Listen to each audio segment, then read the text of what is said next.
घरकुल योजनेत नाव नसले तरीही आता मिळेल घरकुल. या अंतिम संधीचा लाभ घ्या.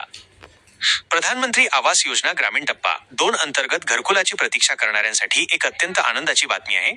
ज्यांची नावे घरकुल योजनेच्या यादीत नव्हती किंवा जे आधी विविध कारणांमुळे अपात्र ठरले होते, अशा कुटुंबांना आता पुन्हा एकदा घरकुल मिळण्याची सुवर्ण संधी मिळाली आहे. शासनाने सेल्फ सर्व्हे करण्याची अंतिम मुदत 31 जुलै 2025 पर्यंत वाढवली आहे. आवास प्लस 2025 फीट करा सेल्फ सर्व्हे. या योजनेचा लाभ घेण्यासाठी अर्जदारांना आवास प्लस 2025 ॲप वापरून आपला स्वतःचा सेल्फ सर्व्हे करून माहिती अद्ययावत अपडेट करणे आवश्यक आहे. ही प्रक्रिया 31 जुलै 2025 पूर्वी पूर्ण करणे बंधनकारक आहे. यापूर्वी ही अंतिम तारीख जून 18 होती, परंतु शासनाने मुदतवाढ दिल्याने हजारो गरजू कुटुंबांना मोठा दिलासा मिळाला आहे. प्रधानमंत्री आवास योजनेचे महत्त्व. प्रधानमंत्री आवास योजना ग्रामीण हा केंद्र आणि राज्य सरकारचा एक संयुक्त उपक्रम आहे.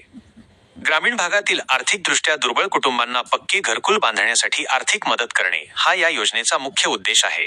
ही योजना कोणत्याही विशिष्ट जात, धर्म किंवा श्रेणीसाठी मर्यादित नसून सर्वसामान्य, अनुसूचित जाती, अनुसूचित जमाती, ओबीसी आणि इतर मागासवर्गीय पात्र नागरिकांना याचा लाभ मिळतो. पात्रतेसाठी महत्त्वाचे मुद्दे. या योजनेत सहभागी होण्यासाठी संबंधित कुटुंबाचे नाव सर्वेक्षण यादीत असणे आवश्यक आहे. विशेष बाब म्हणजे ज्या कुटुंबांना 2018 मध्ये सिस्टीमने अपात्र ठरवले होते, त्यांना आता पुन्हा एकदा आपले नाव समाविष्ट करण्याची संधी दिली जात आहे. सिस्टीमद्वारे फ्लॅग चिन्हांकित केलेल्या अर्जांची चेकरद्वारे 31 जुलै 2025 पर्यंत पडताळणी केली जाईल. त्यामुळे ग्रामीण भागातील आणि खऱ्या अर्थाने गरजू कुटुंबांसाठी ही एक मोठी आणि शेवटची संधी आहे. या संधीचा लाभ घेऊन आपले हक्काचे घरकुल मिळवा. तुम्ही या संधीचा लाभ घेणार आहात का?